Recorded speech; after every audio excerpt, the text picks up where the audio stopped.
Cette brasserie aussi est une histoire d'amitié, mais pas encore une success story.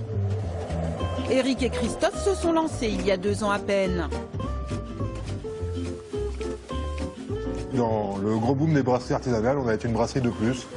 Et on s'est dit que de ce petit désavantage, on a essayé d'en faire une force. Du coup, en prenant le nom, voilà tout bêtement, la brasserie de plus. Mais ce n'est pas la brasserie de trop. Déjà des médailles, un trophée de meilleure bière française. La jeune brasserie vend toute sa production, mais n'est pas encore rentable.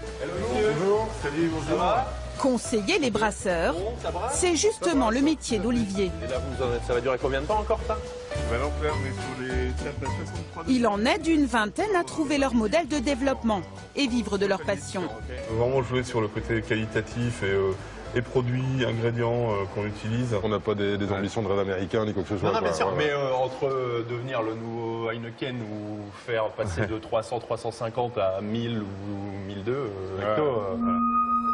Ici, la production est aujourd'hui de 350 hectolitres. Le volume annuel moyen pour sortir un salaire, pas deux. On travaille comme des fous tous les deux, 6 jours sur 7, 10-12 heures par jour, pour se dégager un salaire minimum en fait, pour se payer des charges sociales. Un demi-salaire pour bosser 70 heures par semaine, ça pique un peu quand même. C'est clair. Pour payer les charges, il faut produire tant. Donc produire tant, ça veut dire acheter un matos qui me permet de faire tant.